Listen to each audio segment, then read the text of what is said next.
പ്രിയരെ, ചാണക്യ ദർശനത്തിൻ്റെ ഒരധ്യായത്തിലേക്ക് സ്വാഗതം. ഏറ്റവും നല്ല സ്നേഹബന്ധം സമാന ജോലിക്കാർ തമ്മിലാണ്. ഏറ്റവും നല്ല സേവനം രാജാവിൻ്റെ കീഴിലാണ്. ഏറ്റവും നല്ല തൊഴിൽ വ്യാപാരമാണ്. ഗൃഹസൗഖ്യത്തിന് ഏറ്റവും അത്യാവശ്യം ഭാര്യയാണ്. ചാണക്യൻ്റെ വാക്കുകളാണിത്. ഈ വാക്കുകളുടെ അർത്ഥമാണ് നമ്മൾ ഇന്ന് പരിശോധിക്കുന്നത്. സമാന ജോലിക്കാർ തമ്മിൽ ചിരസ്ഥായിയായ സ്നേഹബന്ധം ഉണ്ടാകൂ.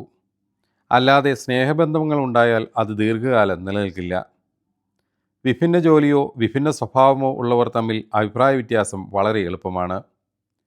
ഈ പറഞ്ഞ പോലെ ശാശ്വതമായതോ സംതൃപ്തി നൽകുന്നതോ ആയ സേവനം രാജാവിൻ്റെ കീഴിൽ മാത്രമാണ് ലഭിക്കുക.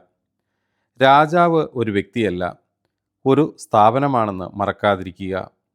വർത്തമാനകാലത്ത് രാജാവ് എന്ന സങ്കല്പം മാത്രമാണ് ഉള്ളത്.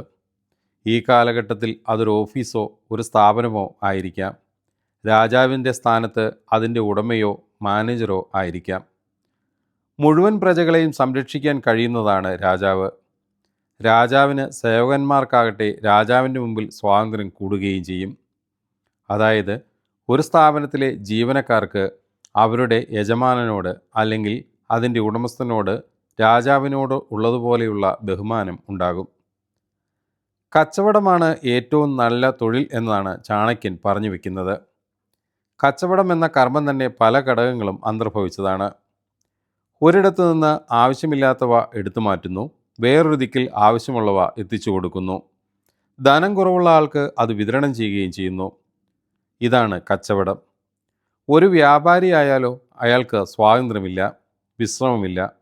ഈ വിധം സമൂഹത്തിൻ്റെ നാനാ മേഖലകളെ സ്പർശിച്ചുകൊണ്ട് ചെയ്യുന്ന കർമ്മങ്ങൾ അത്യുത്തമമായിരിക്കണമല്ലോ. ഗൃഹനിർമ്മാണം എന്ന വാക്കുകൊണ്ട് ഉദ്ദേശിക്കുന്നത് ചാണക്യൻ ഇവിടെ കുടുംബ രൂപീകരണം എന്ന അർത്ഥത്തിലാണ്.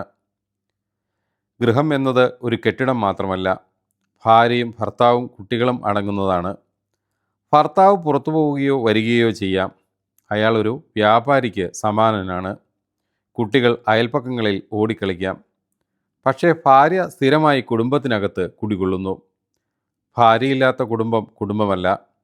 ഗുരു ചാണക്യൻ്റെ നിഗമനങ്ങളെ നമുക്ക് ഈ വർത്തമാന കാലഘട്ടത്തിൽ കൈകൊട്ടിക്കൊണ്ട് സ്വീകരിക്കാം എന്നാണ് ഈ അധ്യായത്തിലൂടെ നമുക്ക് മനസ്സിലാകുന്നത്. മറ്റൊരു വിഷയവുമായി നാളെ വീണ്ടും കണ്ടുമുട്ടാം.